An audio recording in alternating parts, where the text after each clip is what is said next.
ధ్యానం చేస్తున్నప్పుడు ఈ విషయాల గురించి నేను ఆలోచన చేస్తున్నప్పుడు చాలా ఆశ్చర్యం వేసింది. కపెర్నహూములో యేసు ప్రభు చాలా అద్భుతాలు చేశాడు. మామూలు అద్భుతాలు కదా యేసు ప్రభు చేశాడు. ఒక పక్షవాతం కలిగిన వాడు నలుగురు మోసుకొని వచ్చి ఆ వ్యక్తి అంతే పట్టుకొని వెళ్ళిపోవంటే ఆయన పట్టుకొని వెళ్ళిపోయాడు అంతే. గుడ్డి వాళ్ళు ఎంతోమంది చూపు పొందారు, ఎంతోమంది బలపరచబడ్డాడు, ఎంతోమంది కుష్ఠవ్యాధిగ్రస్తులు. ఈ కపెర్నహూము ప్రాంతంలో యేసు ప్రభు ఎన్నో గొప్ప కార్యాలు చేస్తూ వచ్చాడు. కానీ అక్కడ వాళ్ళంటే యేసు ప్రభుని నమ్మలేదండి. అది ఎట్లా ప్రభు? అద్భుతం చేస్తేనే కదా జనాలు నమ్మేది అనిపించింది. కానీ అద్భుతం ద్వారా ఒక వ్యక్తి దేవుడిని నమ్మడట. యేసుని గురించిన వార్త ద్వారా ఒక వ్యక్తి ఏం చేస్తాడు తెలుసా? నమ్ముతాడు. నిజంగా అద్భుతాలు అద్భుతాలు అద్భుతాలు. ఆ అద్భుతం జరిగేలాగా ఒకలాగా ఉంటారు, అద్భుతం జరిగిన కాడి నుంచి ఒకలాగా ఉంటారు. కానీ చాలా బాధాకరమైన విషయం ఏంటంటే కపెర్నహూములో ఉన్న ప్రజలంతా ఆయన నమ్మలేదంట. తర్వాత యేసు ప్రభు యెరూషలేము ప్రాంత ప్రజల కొరకు ఆయన పడిన ప్రయాస సామాన్యమైంది కాదండి. వారి కొరకు కన్నీటితో సువార్త విత్తాడండి యేసు ప్రభు ఆ ప్రాంతాలలో తిరిగి. కానీ అక్కడి వారే యేసు ప్రభుని సిలువకి అప్పగించారు. కానీ బేతనియా కాడికి వచ్చరికే పరిస్థితి రివర్స్గా ఉంది. బేతనియా కాడికి వచ్చరికే పరిస్థితి చాలా రివర్స్గా ఉంది. అందుకే బేతనియా అంటే బీదల ఇల్లు. నేను బైబిల్ గ్రంథంలో కూడా చూస్తున్నప్పుడు చాలా ఆశ్చర్యమైన విషయం. ఏలియాను చేర్చుకున్నది ఎవరో తెలుసా అండి? భోజనం పెట్టడానికి ఏలియాను చేర్చుకున్నది ఎవరో తెలుసా? ఒక పేద విధవరాలి దైవ సేవకుడైన ఏలియాను చేర్చుకున్నట్లుగా. నిజంగా చాలా మంది ఆదరణ పొందుకునేది ఎవరి ద్వారా అంటే ఏమీ లేని వారి ద్వారానే పరిచర్య చాలా అద్భుతంగా జరుగుతూ ఉంటుంది కొన్నిసార్లు. నేను నిజమే చెప్తా ఉంటాను. కనుక వాళ్ళు ప్రభువు సహకరించే విధానం కూడా చాలా గంభీరంగా ఉంటుందంటే బహుశా తప్పు కాదేమో. పగలంతా ప్రభు ఏం చేస్తాడంటే యెరూషలేములో పనిచేస్తాడు, పరిచర్య చేస్తాడు. రాత్రి అయ్యేసరికి ఆయన బేతనియా గ్రామానికి వస్తాడు. ఎస్, నెంబర్ ఆఫ్ టైమ్స్ ఈ 4 సువార్తల్లో యేసు ప్రభు సాయంత్రం వరకు ఆయన బేతనియా గ్రామానికి వెళ్ళినట్లుగా లేఖనాలలో రాయబడింది. చాలా పర్యాయాలు కూడా, చాలా సార్లు కూడా ఉదయం నుంచి సాయంకాలం దాకా ప్రభువు యెరూషలేములో పరిచర్య చేశాడు. సాయంత్రం అయిన తర్వాత ఆయన ఎక్కడికి వెళ్ళాడండి? ఆయన దళితుల ఇల్లుకి వెళ్ళలేదండి, వంతుల ఇల్లులకి వెళ్ళలేదండి. ఆయన బీదల ఇల్లుకి వెళ్ళడం ప్రారంభం. ఎందుకంటే బీదల ఇంటికి వెళ్ళినప్పుడు వాళ్ళు ఏం చేస్తారంటే వాళ్ళు కల్లా కప్పడం లేకుండా వాళ్ళు ఉన్నది ఏం చేస్తారు? ఆయనకి పెట్టడానికి ప్రయత్నం చేస్తారు. అందుకే బహుశా ఈ బేతనియా గ్రామానికి ప్రభు యేసు క్రీస్తుకి చాలా అద్భుతమైన సంబంధం ఉంది. అందుకే ఈ బైబిల్ క్లాసులో నేను బేతనియా గ్రామాన్ని గురించి నేను మీతో మాట్లాడాలని ఇష్టపడుతున్నాను. ఈ బేతనియా గ్రామాన్ని గురించి ఒక 7 ప్రత్యేకమైన సంగతులు మీ మనసుకు తీసుకురావాలని నేను ఈ సాయంకాలం వేళ ఇష్టపడుతున్నాను. ఒక మాట మనం చదువుకున్నాం. మార్కు సువార్త కూడా ఒకసారి మీరు తీస్తే చాలా జాగ్రత్తగా మీరు చూడండి.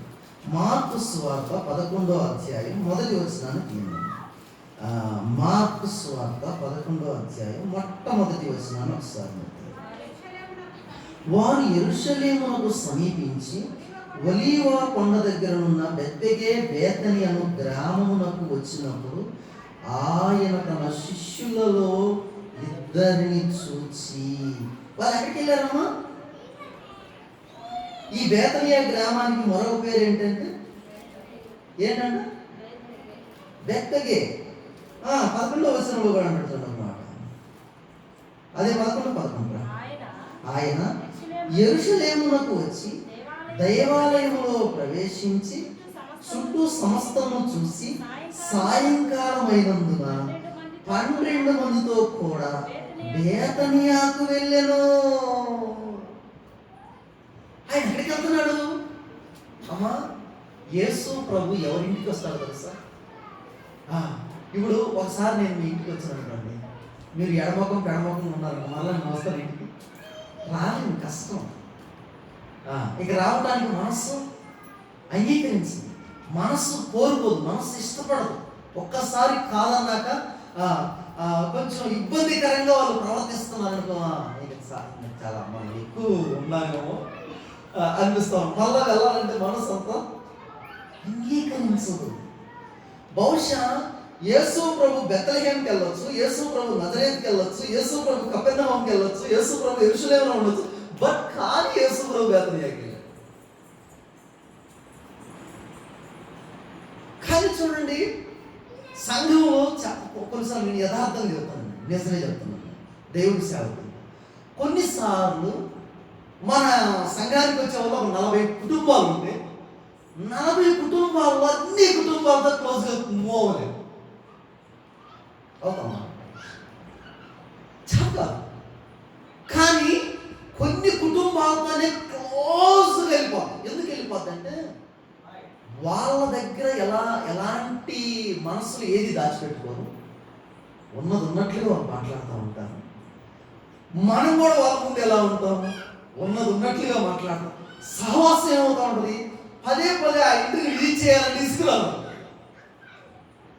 నేను నిజమే చెప్తున్నా. కానీ కొన్ని స్థలాలకు వెళ్ళేటప్పుడు కొంత ఇబ్బందికరంగా ఉంటుంది.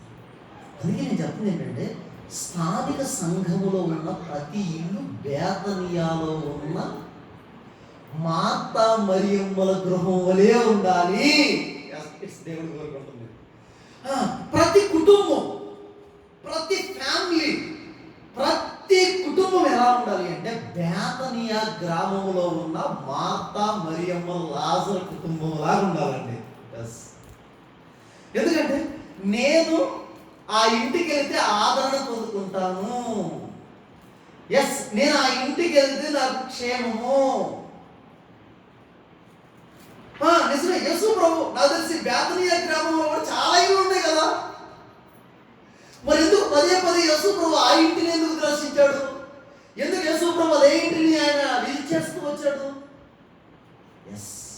చాలా విషయాలు ఉన్నాయి, చాలా లోతైన విషయాలు. అందుకే నేను ఈ బేతనియా గ్రామాన్ని గురించి, ఈ బేతనియా గురించి 7 సంగతులు నేను రాశాను. ప్రభు నా మనసులో తీసుకొచ్చాడు.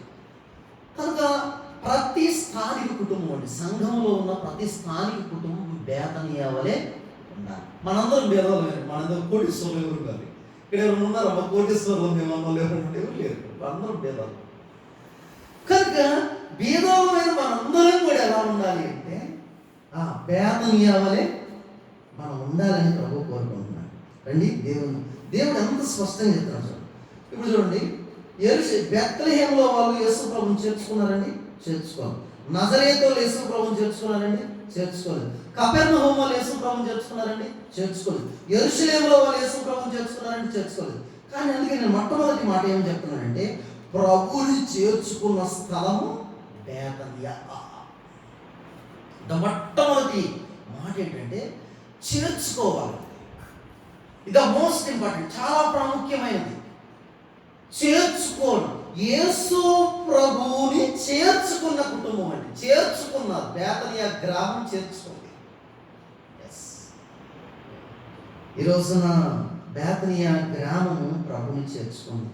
కానీ బెత్లెహేములో ప్రభువుకు నిండు శోలాలతో ఉన్నానమ్మా, మీ ఇంట్లో నా భార్య కాంపైద్దమ్మా, కాస్త స్థలం ఏంటమ్మా అంటే నిరాకరించాలి.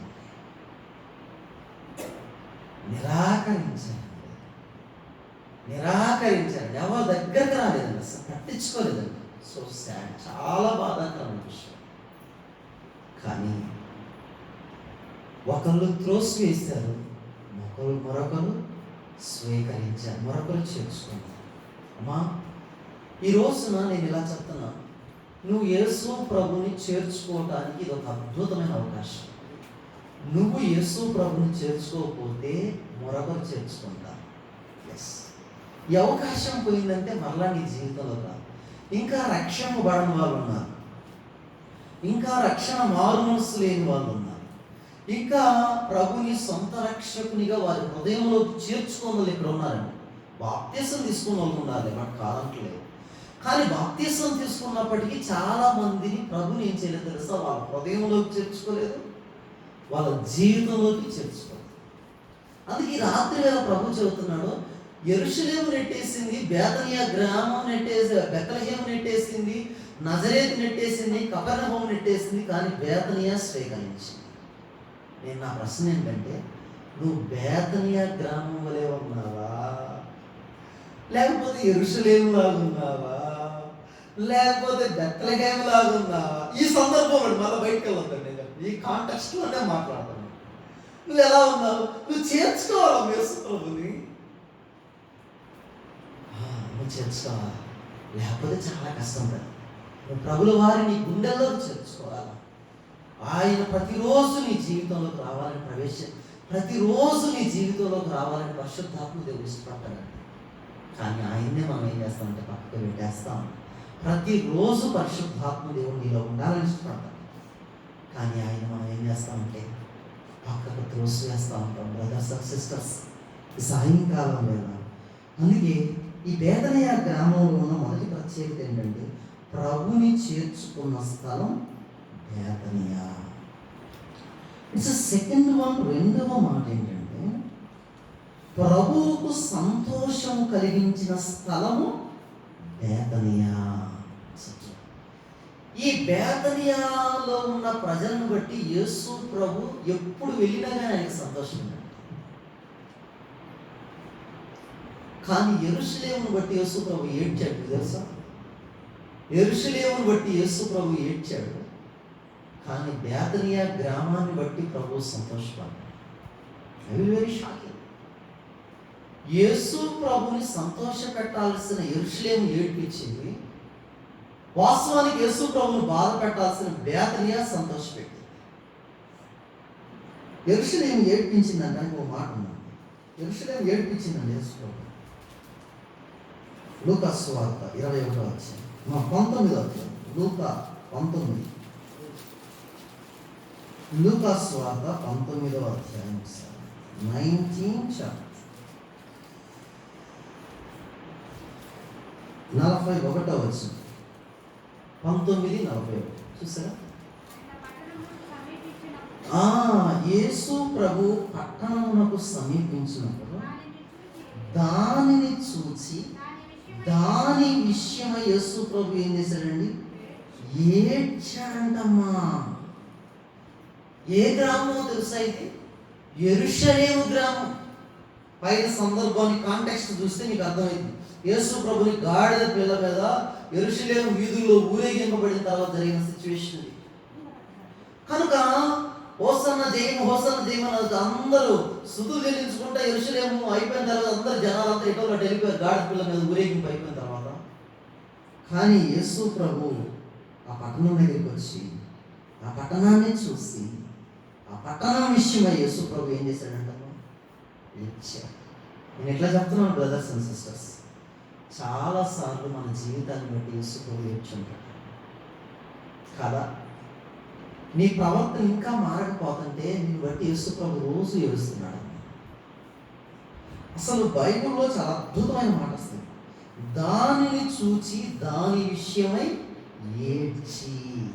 ఓ, ఎంత భయంకరమైన మాట అండి ఇది. దానిని చూచి దాని విషయమై ఏడ్చి. వారాల తరబడి, నెలల తరబడి, సంవత్సరాల తరబడి దేవుని సంఘానికి వస్తూ సరైన మారు మనసు లేకపోతే నిన్ను బట్టి ప్రభు ఏడాది సంతోషపడతాడా? చెప్పను. నీలో ఆధ్యాత్మికమైన అభివృద్ధి నీలో కనపడకపోతే నిన్ను చూసి యేసు ప్రభు ఆనందపడకుండా, ఆ బాధపడకుండా ఆనందం ఎట్లా పడతాడు? ఆనందం ఎట్లా వస్తాయి? కనుక ఇక్కడ బేతనియాలో ఉన్న వారిని బట్టి ప్రభుకి ఎందుకు సంతోషం కలిగిందంటే, మరియమ్మ, మార్తమ్మ, లాజరు మారు మనసు పొందారు. కానీ యెరూషలేములో ప్రభు గంభీరమైన సువార్త ప్రకటిస్తున్నాడు, కానీ అక్కడి వారు యేసు ప్రభుని ద్వేషిస్తున్నారు. ఇక్కడేమో సువార్త సత్యాన్ని స్వీకరిస్తున్నాడు, అక్కడేమో సువార్త సత్యాన్ని నెట్టేస్తున్నారు. అంతే గుండెల్లో తీసుకోవట్లేదు సత్యాన్ని. బ్రదర్స్, ఇదే మిక్కిలి అనుకూలమైన సమయం, ఇదే రక్షణ, ప్రభుని సంతోషపెట్టుటకు ఇదే మిక్కిలి అనుకూలమైన సమయం. అందుకే దేవుని వాక్యాన్ని ధ్యానం చేస్తున్నప్పుడు నాకు అనిపించిన మాటలు రాశాను. అందుకే ప్రభువుకు సంతోషం కలిగించిందండి బేతనియా. కానీ ప్రభువుకు దుఃఖము కలిగించిన స్థలము యెరూషలేము. యెరూషలేము. అక్కడ యెరూషలేములో ఉన్న ప్రజలందరూ అన్నారు, వీడు దుర్మార్గుడు, ఈయన్ని సిలువకేసి బరబ్బనుడుగా చేయండి. ఎవరి గుండె బరువెక్కుకుండా ఉంటుందండి ఈ మాటలు వింటే. నిజంగా ఎవరి గుండె వేదన చెందకుండా ఉంటుంది. ఒక దుర్మార్గుడినేమో విడిచిపెట్టమని చెప్తున్నారు, ఒక నీతిమంతున్నేమో సిలువేయమని చెప్తున్నారు. యెరూషలేము గ్రామ ప్రజలందరిలో ఒక ప్రజను బట్టి ప్రభువుకు దుఃఖం, మరొక ప్రజను బట్టి ప్రభువుకు సంతోషం. అయితే నా ప్రశ్న ఏంటంటే, ఈ సాయంకాలం వేళ ప్రభుని ఏడ్పించి యెరూషలేము లాగా ఉన్నావా, ప్రభుని సంతోషపరిచే బేతనియాలాగా ఉన్నావా? ఒకసారి ఆలోచన చేయండి. నిజం చెప్తున్నావా? దేవుడు మనకిచ్చింది ఒకే ఒక్క జీవితం. ఈ జీవితం ద్వారా దేవుడు నీ ద్వారా ప్రభువుకి సంతోషం కలగాలి. నీవు మాట్లాడే మాటల ద్వారా ప్రభువుకు దుఃఖం రాకూడదు. నువ్వు మాట్లాడే మాటల ద్వారా ప్రభువుకు సంతోషం రావాలి. నీ ప్రవర్తన ద్వారా ప్రభువుకి దుఃఖం కలగకూడదు. నీ ప్రవర్తన ద్వారా ప్రభువుకు సంతోషం కలగాలి. ఎస్, అందుకే నేను చెప్తున్నాను, ప్రభువుకు సంతోషం కలిగించిన స్థలం బేతనియా అయితే, ప్రభువుకు దుఃఖాన్ని కలిగించిన స్థలము ఏంటండి? యెరూషలేము. ఈ విషయాన్ని మర్చిపోవద్దు. It's third one. మూడవ మాట ఏంటంటే, మానవుని పట్ల దేవుని ప్రేమను వ్యక్తపరిచిన స్థలము Bethany. That's note point. Notice point. చాలా జాగ్రత్తగా నోట్ చేసుకోండి. మానవుని పట్ల దేవుని ప్రేమను వ్యక్తపరిచిన స్థలం ఏదో తెలుసా? అసలు ఒక మనిషిని నిజంగా దేవుడు ప్రేమించాడు అంటారు. ఇందాక అక్కడ యేసు ప్రభు ఏడ్చాడు.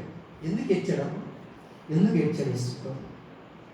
వాళ్ళ ప్రవర్తన బాగలేదని, వారు మారు మనస్సు పొందలేదని, వారి జీవితం మారలేదని వాళ్ళ విషయమే ప్రభు ఏం చేశాడు? ఏడ్చాడు. గుర్తుపెట్టుకోండి సార్. ఇప్పుడు నేను చదివించే ఈ మాటలో కూడా యేసు ప్రభు ఏడుస్తాను. ఆ ఏడుపు వేరు, ఈ ఏడుపు వేరు. గుర్తుపెట్టుకోండి సార్. యోహాను సువార్త 11వ అధ్యాయం ఒకసారి. యోహాను సువార్త 11వ అధ్యాయం ఒకసారి.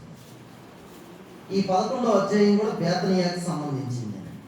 ఈ అధ్యాయం అంతా కూడా బేతనియాలో జరిగిన కార్యాలయం. 11వ అధ్యాయం ఉంది యోహాను సువార్త. రైట్. 31, 32 వచనాలు మనకి సంబంధించాలి.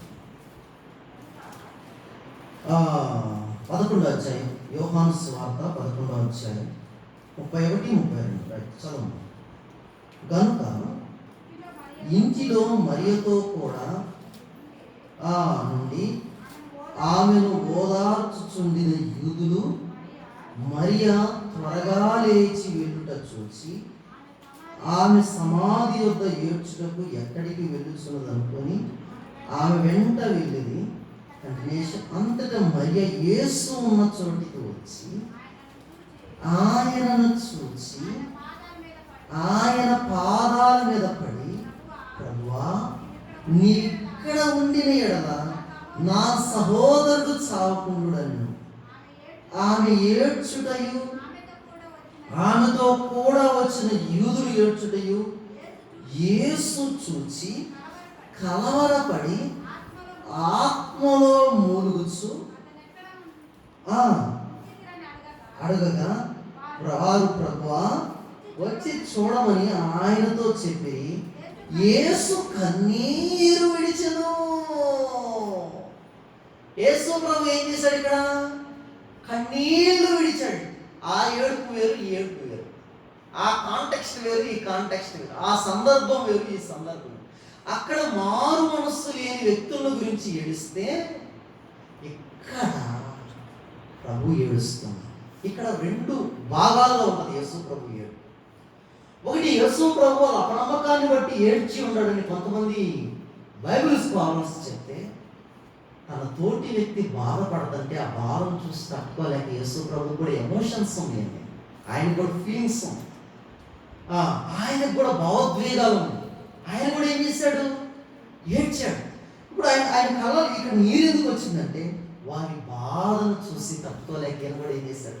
ఎప్పుడైనా చూడండి అమ్మా, మీ బంధువుల్లో కానీ ఎక్కడైనా చచ్చిపోయిన వాళ్ళకి అడిగారు మీరు వస్తే, నిజంగా ఏడ్చే వ్యక్తి మీకు తెలుస్తారు, పైకి ఏడ్చే వాళ్ళు కూడా మీకు తెలుస్తారు. అవునా కదా? మనుషులు ఉన్నారని ఏడుస్తారు. ఏంది కళ్ళలో కనీసం ఇంతలో రక్త సంబంధికురాలు కూడా చచ్చిపోయినా కానీ ఆడట్లేదు అనుకుంటారని ఏడ్చే వాళ్ళు ఉన్నారు, కానీ నిజంగా ఏడ్చే వాళ్ళు ఉంటారు చచ్చిపోయినా. ఎస్, కానీ యేసు ప్రభుకి ఆ బేతనియా గ్రామంలో ఉన్న కుటుంబం మీద యేసు ప్రభు ప్రేమ ఉందండి. అందుకే ఆయన కళ్ళలో నుంచి ఏమొచ్చింది తెలుసా? కన్నీళ్ళు వచ్చింది. కొన్నిసార్లు మీలో ఎవరికైనా బాగలేదు, మీరు అనారోగ్యంతో ఉన్నారంటే కొన్నిసార్లు ఆటోమేటిక్గా నాకు తెలియకుండానే కళ్ళలో నీళ్ళు వచ్చేస్తాం. ఎందుకు వస్తాయి అని అంటే అది ప్రేమను బట్టి లోపల నుంచి కళ్ళలో నీళ్లు కారుతా ఉంటాయి బయట. అందుకే నేను దీన్ని పెట్టిన పాయింట్ ఏంటంటే మానవుని పట్ల దేవుని ప్రేమను వ్యక్తపరిచిన స్థలం. ఒక దేవుడు మనిషిని ప్రేమిస్తున్నాడు అంటానికి రుజువు ఏంటో తెలుసా? ఆయన కళ్ళలో నుంచి కారిన కన్నీరేనండి. నిజంగా నువ్వు బాధపడుతున్నప్పుడు నీతో కలిసి బాధపడేవాడని నిన్ను ప్రేమించేవాడు. నువ్వు బాధపడుతున్నప్పుడు నవ్వేవాడు కాదు, నిన్ను ప్రేమించేవాడు. నువ్వు బాధపడుతున్నప్పుడు, నువ్వు కష్టంలో ఉన్నప్పుడు నీతో పాటు ఏడ్చేవాడే నిజమైన నిన్ను ప్రేమించేవాడనే విషయం నువ్వు మర్చిపోకూడదు. మొదటి సంగతి ఏంటి? యేసు ప్రభుని చేర్చుకున్న బేతనియా. సెకండ్ వన్, రెండో మాట, ప్రభుని సంతోషపెట్టిన బేతనియా. థర్డ్ వన్, మానవుని పట్ల దేవుని ప్రేమను వ్యక్తపరిచిన స్థలం బేతనియా. నాలుగో మాట, ప్రభు యొక్క పునరుద్ధాన బలం ప్రత్యక్షమైన స్థలం కూడా ఏదో తెలుసా? బేతనియా. యేసు ప్రభు బేతనియా గ్రామంలో దేవుని యొక్క పునరుద్ధాన శక్తిని బయలుపరిచాడు. ఎస్, ఈ గ్రామంలో ఉన్న ఒక వ్యక్తి, చచ్చిపోయిన వ్యక్తిని బ్రతికించాడు యేసు ప్రభు. చచ్చిపోయి 3 రోజులు కంప్లీట్ అయిన తర్వాత 4వ రోజు వచ్చాడు యేసు ప్రభు బేతనియా గ్రామానికి. యేసు ప్రభు బేతనియా గ్రామానికి వస్తే ఇక్కడ చూడండి, చదివారు. ఇదే యోహాను సువార్త 11. 4వ రోజు యేసు ప్రభు వస్తే నిజంగా వాళ్ళ సహోదరి పరిగెత్తుకుంటా యేసు ప్రభు బయటకు వచ్చి, నువ్వు నిజంగా ఇక్కడ ఉన్నట్టే చనిపోకుండా బ్రతికేవాడు అని అక్కడ కొంచెం అవిశ్వాసంగా మాట్లాడుతుంది. తర్వాత ఆ సందర్భం అయిపోయి కొంచెం కిందకు వచ్చిన తర్వాత యేసు ప్రభు అంటాడు 39వ వచనం, యేసు రాయిని తీసివేయడని చెప్పగా చనిపోయిన వాని సహోదరి అయిన మార్త, ప్రభువా అతడు చనిపోయి 4 దినములైంది. ఎన్ని రోజులు అంటామా? ఆ రాయిని బొరిలించండి అన్నాడు. చనిపోయి 4 రోజులు అవుతుంది ప్రభువా, కనుక ఇప్పటికీ వాసన కొట్టునని ఆయనతో చెప్పింది. అందుకు యేసు, నీవు నమ్మిన ఎడల దేవుని మహిమను చూతువని నేను నీతో చెప్పలేదా అని ఆమెతో అను. అంతటి వారు ఆ రాయిని తీసివేసి యేసులో కన్నులు పైకెత్తి, తండ్రి, నీవు నా మనవి వినినందున నీకు కృతజ్ఞతాస్తుతులు చెల్లించుచున్నాను.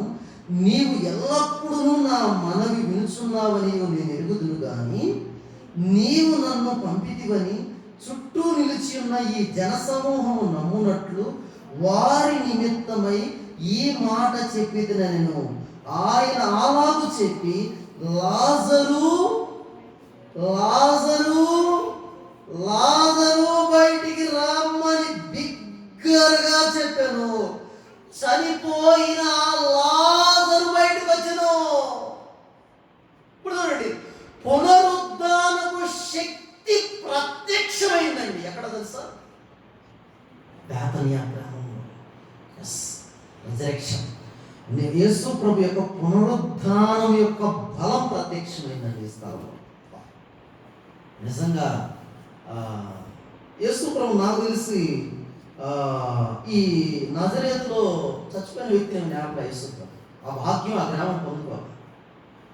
నిజంగా నేను చెప్తున్నాను.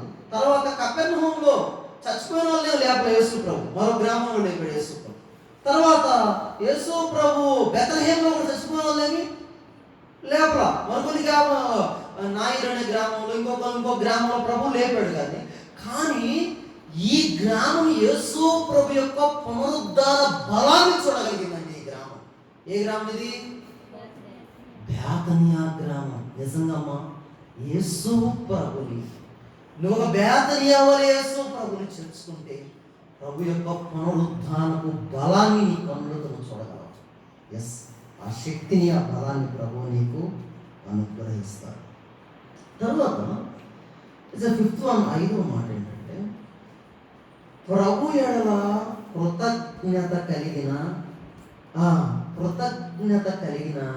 బేతనియా. ఇప్పుడు యేసు ప్రభు గొప్ప కార్యం చేశాడు. ఏం కార్యం ఇది? చచ్చిపోయిన వ్యక్తిని యేసు ప్రభు బ్రతికించాడు. ఇది గొప్ప కార్యమే కాదు, మీరు చెప్పండి అమ్మా. ఇది యేసు ప్రభు చచ్చిపోయిన వాళ్ళని బ్రతికించాడు. ఇది చాలా గొప్ప కార్యం. ఇది మామూలు మిరాకిల్ కాదు, అద్భుతమైన మిరాకిల్ దేవుడు ఆ గ్రామంలో చేశాడు. అయితే ఎప్పుడైతే ఈ మేలు పొందుకుందో ఈ కుటుంబం, బేతనియాలో ఉన్న ఈ లాజరు కుటుంబం ఎప్పుడైతే మేలు పొందుకుందో, వీళ్ళు 12వ అధ్యాయం ఒకసారి ఇదే యోహాను సువార్త 12వ అధ్యాయం ఒకసారి తీస్తే మొదటి వచనాన్ని ఒకసారి మీరు చూడండి. కాబట్టి యేసు తాను మృతుల్లో నుండి లేపిన లాజరు ఉన్న బేతనియాకు పస్కా పండుగకు 6 రోజులు ముందుగా వచ్చాను. అక్కడ వారు ఆయనకి ఏం చేశారంటమ్మా? విందు చేశారంటమ్మా. ఎవరిల్లు? బేతనియా గ్రామస్తులు. బేతనియా గ్రామస్తులు ప్రభు వారికి ఏం చేశారంట? విందు చేశారంట. కృతజ్ఞత కలిగిన వారండి వీళ్ళు. అంటే చేసిన మేలు మర్చిపోయారా? ఒకవేళ చేసిన మేలు మర్చిపోతే వాళ్ళు మళ్ళా భోజనం పెట్టేవాళ్ళు. కానీ కపెర్నహూములో ఉన్న వాళ్ళు మటుకు మర్చిపోయారు. యేసు ప్రభు నన్ను అద్భుతాలు చేసినప్పుడు వాళ్ళు మర్చిపోయారు. కానీ బేతనియా గ్రామస్తులు మటుకు మర్చిపోవాలి. మరువలేదు. ప్రభువును మర్చిపోలేదు. అమ్మా, ఇక్కడ కూర్చున్న మీలో దేవుని సన్నిధికి వచ్చిన మీలో ప్రభు మీ కుటుంబాల్లో, మీ వ్యక్తిగత జీవితాల్లో దేవుడు చాలా గొప్ప కార్యాలు చేస్తూ వచ్చాడు. దేవుడు చాలా గొప్ప కార్యాలు చేస్తూ వచ్చాడు. దేవుడు చాలా ఆశ్చర్య కార్యాలు చేస్తూ వచ్చాడు. కానీ దేవుడు ఎప్పుడైతే మనకు మేలు చేస్తాడో, చేసిన మేలును బట్టి మనం ఏం చేయాలంటే ప్రభు ఎడల కృతజ్ఞత కలిగి బ్రతకాలి. కృతజ్ఞత కలిగి బతకాలండి. చాలా మంది రక్షింపబడిన విశ్వాసులకు ఏమో తెలుసా? కృతజ్ఞత జీవితం ఉండదు. చేసిన మీరు వెంటనే మర్చిపోతారండి. చాలా దుర్మార్గత కలిగిన మనసు. ఎంత దినాల్లో అంటారా? చివరి దినాల్లో మనుషులు కృతజ్ఞత లేని వారు అవుతారంట దేవుని వాక్యం. కనుక ప్రభు మన జీవితంలో ఆశ్చర్య కార్యాలు చేస్తూ వస్తుంటే మనం ఏం చేయాలి తెలుసా? ప్రభుని కృతజ్ఞతతో నిండిన హృదయాలతో ప్రభు స్తుతించాలి. నేను నిజమే చెప్తున్నానమ్మా, దేవుని సేవకుడిగా రక్షింపబడి దేవుని సంఘానికి వస్తున్నాము. మన కుటుంబంలో కనీసం సంవత్సరానికి 1-2 సార్లు అయినా కృతజ్ఞత కూడిక అనేది మన కుటుంబంలో జరగాలి. ఇట్స్ ట్రూ, ఇది వాస్తవం. కృతజ్ఞత కూడిక పెట్టించుకోవాలి. ఎందుకంటే దేవుడు ఈ సంవత్సరం అంతా మనల్ని కాపాడుతూ వచ్చాడు. దాన్ని బట్టి దేవునికి కృతజ్ఞత. దేవుడు ఈ సంవత్సరం అంతా కాపాడి మరొక సంవత్సరాన్ని ఇచ్చాడు. దాన్ని బట్టి దేవునికి కృతజ్ఞత. ఏదైనా ఒక బలహీనతలో నుంచి మనం ప్రభు బయటికి తీసుకొచ్చాడు దానికి. అందుకే కృతజ్ఞత అనేది ద మోస్ట్ ఇంపార్టెంట్. ఎందుకంటే కృతజ్ఞత లేని వారు హృదయ కాఠిన్యం కలిగిన వాళ్ళు అంటండి, భయంకరమైన మనసు. అందుకే ప్రభు సన్నిధిలో ప్రభుని ఆరాధన చేస్తున్నాం. మనం ఏం చేయాలంటే ప్రతి బిలీవర్ కుటుంబం ఎలా ఉండాలంటే కృతజ్ఞత కలిగిన వ్యక్తులుగా. తర్వాత 6th one, 6వ మాట ఏంటంటే బేతనియాలో బైబుల్ స్కూల్ ఉంది. బేతనియాలో ఏముంది? బైబుల్ స్కూల్ ఉంది. బైబుల్ కాలేజీ ఉంది. ఎక్కడండి? బేతనియాలో బైబిల్ కాలేజీ ఉంది. మీకు తెలుసో లేదో? విజయవాడలో నేను చదువుకున్న బైబిల్ కాలేజీ కాదు, బేతనియాలో కూడా బైబిల్ కాలేజీ ఉంది. ఇక్కడ చూడండి ఒకసారి, లూకా సువార్త 10వ అధ్యాయం మీరు ఒకసారి తీస్తే, 10వ అధ్యాయం ఒకసారి తీస్తే 39వ వచనం నుంచి 39. అందుకు వారు ప్రయాణమైపోవచ్చుండగా ఆయన ఒక గ్రామంలో ప్రవేశించను. మార్తాను ఒక స్త్రీ ఆయన తన ఎంట చేర్చుకొనెను. ఆయనకు మరియను సహోదరి ఉండెను. ఈమె యేసు పాదముల యొద్ద కూర్చుండి. ఇప్పుడు ఈ బైబిల్ కాలేజీకి టీచర్ ఎవరో తెలుసండి? ఇప్పుడు ఈ బైబిల్ కాలేజీకి టీచర్ ఏమంటే ప్రభువు యేసుక్రీస్తు. స్టూడెంట్ ఎవరు? మరియమ్మ స్టూడెంట్ అయితే టీచర్ ఎవరు? యేసు ప్రభు. నిజమే, బేతనియాలో బైబిల్ క్లాస్ ఉంది. బైబిల్ క్లాస్కి చాలా మంది వచ్చేవాళ్ళు. బహుశా ఇక్కడ ఒక్కసారి కదండి, యేసు ప్రభు అక్కడికి వచ్చిన ప్రతిసారి కూడా ఏం చేసేవాడు తెలుసా? వాక్యం చెప్పేవాడు. చాలా మంది చేరి వచ్చేవాళ్ళు మరి ఇంట్లోకి. నేను అనుకుంటున్నాను ఈ నేను ఇక్కడ ఏమన్నానంటే అక్కడ మరియను అనేకమైన పనులు పెట్టుకుని తొందరపడుతున్నావమ్మా, అవసరమైంది ఒకటే తల్లి. తర్వాత మళ్ళా ప్రభు మీద ఆయాసపడి దేవుడు మాత్రం నేను ఇన్ని పనులు పెట్టుకుని వాడు గుగ్గు పెట్టుకున్నా అవన్నీ చెప్పుకుంటా, నేను కష్టపడి పని చేస్తాను అన్నమాట. పని కాదమ్మా కావాల్సింది, ముందేం కావాలా?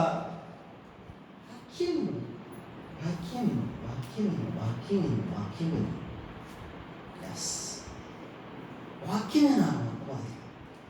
వాక్యం జీవితాలను మార్చింది, వాక్యం జీవితాలను కట్టింది, వాక్యం జీవితాలను బలపరిచింది, వాక్యం జీవితాల్లో ఉన్న లోపాలను సరిచేసింది. ఇక్కడ అందుకే ప్రభు నాకు తెలుగు వచ్చాడు అంటాడు, ఆమె ఉత్తమమైన దాన్ని ఏర్పరచుకుంది, ఆమె ఎక్కడి నుంచి అది ఎవరు తీసింది. చాలా ఆశ్చర్యం వేసింది. అసలు ఉత్తమైంది ఈ భూమి మీద ఏదన్నా ఉందంటే యేసు పాదాల దగ్గర కూర్చొని ఇలా నేర్చుకోవడం, ఇలా వాక్యాన్ని నేర్చుకోవడం, ఇలా బైబిల్ తర్ఫీదు, ఇలా వాక్యం నేర్చుకోవడం. అక్కడేమో ఆయన బోధించను అని ఉంది, కానీ యేసు ప్రభు ఏం బోధించాడు అక్కడ రాయబడలేదు. రాశాడా? ఈ అంశాన్ని గురించి యేసు ప్రభు మాట్లాడాడు. ఇప్పుడు నేను బాధగా 7 పాయింట్లు అని చెబుతుంది, అక్కడ ఏమో మాట్లాడాడు, అట్లకేం లేదు. కానీ యేసు ప్రభు ఎక్కడికి వెళ్ళినా కానీ ఆయన బైబిల్ టీచింగ్లో కొన్ని సందర్భాలు ఏంటి? ఆ సందర్భం ఏం మాట్లాడేవాడు అంటే, మొట్టమొదటిగా యేసు ప్రభు మాట్లాడే బోధ ఏంటంటే దేవుని రాజ్యం సమీపించింది, మారు మనసు పొందండి అని మాట్లాడతాడు. యేసు ప్రభు ఫస్ట్ మోది బాప్తిసం తీసుకుని మాట్లాడాడు యేసు ప్రభు. తర్వాత యేసు ప్రభు అన్నాడు, నేను సాత్వికుడును దీన మనస్సు గలవాడను కనుక మీ మీద నా కాడి ఎత్తుగా నా యొద్ద మీరు నేర్చుకోండి అన్నాడు. అంటే యేసు ప్రభు ఏం నేర్పిస్తాడు? దీన మనస్సు, సాత్వికాన్ని నేర్పిస్తాడు. యేసు ప్రభు అన్నాడు, నేను పరిశుద్ధుడునై ఉన్న ప్రకారం మీరును సమస్త ప్రవర్తనలో పరిశుద్ధులై.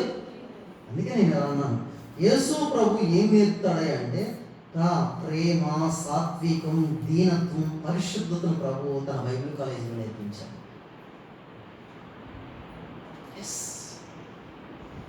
నిజమే నేను చెప్తుంది. తర్వాత లాస్ట్ 7th one, బేతనియాలో ఆయనను ప్రేమించేవారు ఉన్నారు. ఎవరున్నారు ఇక్కడ? యేసయ్యను ప్రేమించేవారు ఉన్నారు. యేసు ప్రభుని ప్రేమించేవారు ఉన్నారు. ఇక్కడ చాలా అద్భుతమైన మాట అసలు. యేసు ప్రభుని ప్రేమించేవారు ఉన్నారు. యేసు ప్రభుని ప్రేమించేవారు ఉన్నారు. అమ్మా, యేసు ప్రభుని ప్రేమిస్తున్నావా సిస్టర్, బ్రదర్? యేసయ్యను ప్రేమిస్తున్నావా? నువ్వు యేసు ప్రభుని ప్రేమిస్తున్నావు అంటానికి రుజువు ఏంటో తెలుసా? నువ్వు ఆయన ఆజ్ఞలను గైకొంటావు. ఆయన ఆజ్ఞలను అనుసరిస్తావు, ఆయన చెప్పిన కట్టడల ప్రకారంగా నువ్వు నడుచుకుంటావు. అందుకే నేను చెప్తున్నాను, దేవుని వాక్యానుసారమైన జీవితం. అందుకే యోహాను సువార్త అనుకుంటా ఈ మాటలు చాలా చక్కగా చెప్తాడు. 13వ అధ్యాయంలో అనుకుంటా బహుశా యోహాను సువార్త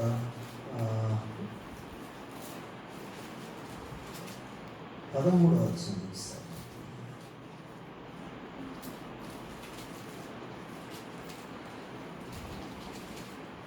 14వ అధ్యాయం 15వ వచనం. 14:15 మీరు నన్ను ప్రేమించిన ఎడల నా ఆజ్ఞలుగా. అమ్మా నువ్వు నన్ను ప్రేమిస్తున్నానంటే కుదరదు, నువ్వు మాట అప్పుడు చెప్పేస్తే కుదరదు. అమ్మా అన్నయ్య నేను కూడా దేవుడిని ప్రేమిస్తున్నాను అన్నయ్య అంటే కుదరదు. నువ్వు దేవుడిని ప్రేమిస్తున్నావు అంటే రుజువు ఏంటి తెలుసా? మీరు నన్ను ప్రేమించిన ఎడల మీరేం చేస్తారు? నా ఆజ్ఞలను గైకొంటారు. సెకండ్ 21వ వచనం ఒకసారి చూడండి. నా ఆజ్ఞలను అంగీకరించి వాటిని గైకొను వాడే నన్ను ప్రేమించు. ఎవడు ఆయన ప్రేమించేవాడు? ఆయన ఆజ్ఞల్ని గైకొన్నారా? ఆయన ఆజ్ఞలను అంగీకరించి వాటిని గైకొన్నారు. ఇప్పుడు పదార్థం అయితే ఎంతమందికి వచ్చండి? వచ్చాను.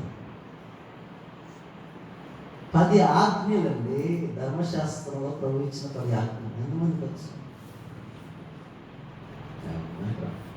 నేర్చుకోండి, వచ్చే వారానికి నేర్చుకుంటాను. కనుక ఆజ్ఞలు అన్నాడు ఇక్కడ. ఆజ్ఞలు అంగీకరించి గైకొనువాడే నన్ను ప్రేమించేవాడు అన్నాడు. 23వ వచనం.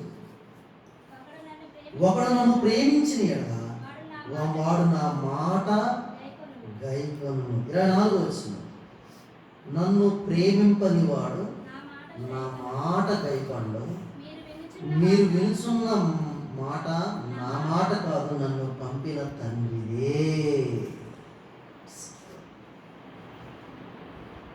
చెప్తున్న మాట నా మాట కాదు, ఈ మాట ఎవరిది? పరలోకంలో ఉన్న తండ్రిదే. ఇప్పుడు నువ్వు దేవుని ప్రేమించట్లేదంటే నువ్వు చిన్న రుజువు ఏంటో తెలుసా?